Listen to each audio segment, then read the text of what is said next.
Maithili express की शानदार प्रस्तुति।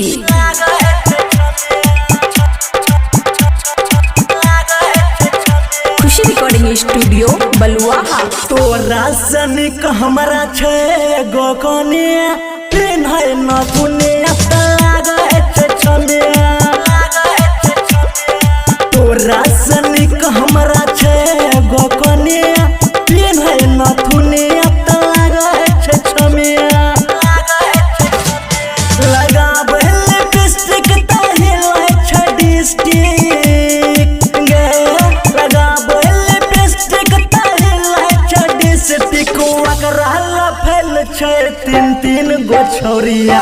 तोरा सनिक हमरा छे गोकनिया पिन्है न दुनिया लागे छे छमिया।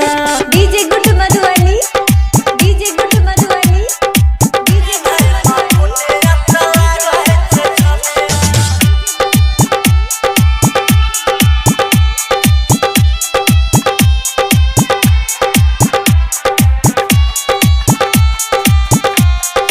खुशी रिकॉर्डिंग स्टूडियो बलुआहा।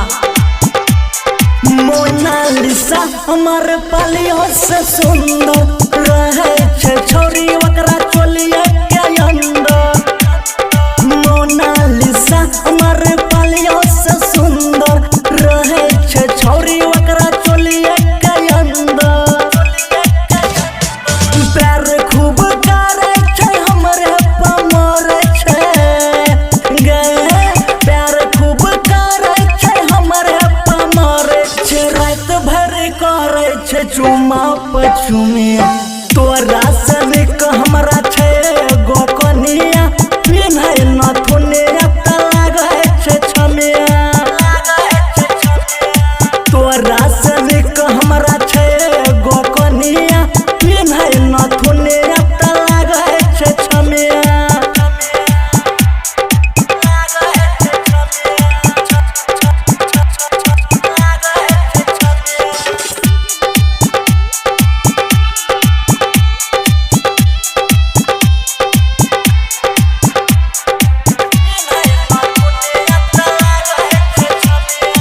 खुशी रिकॉर्डिंग स्टूडियो बलुआहा। तोरा से बेसी छौरी छे ओकरा एगो। ओकरा लफेल छे लाइकी और भीगो। तोरा से बेसी छौरी छे ओकरा एगो। ओकरा लफेल छे लाइकी और भीगो। कहावे छे संजीत यादव के रोनिया गे। कहावे छे संजीत यादव के रोनिया छिए उ बचपन के दिल जनिया। तोरा सनिक हमरा छे गोकनिया पिन्है न दुनिया लागे छे छमिया। तोरा सनिक हमरा छे गोकनिया पिन्है न दुनिया लागे छे छमिया। लगाबे लिपस्टिक ताहि लै छे डिस्टिक गे। लगाबे लिपस्टिक ताहि लै छे डिस्टिक। ओकरा लफेल छे तीन तीन गो छौरिया। तोरा सनिक हमरा छे गोकनिया पिन्है न दुनिया लागे छे छमिया। खुशी रिकॉर्डिंग स्टूडियो बलुआहा।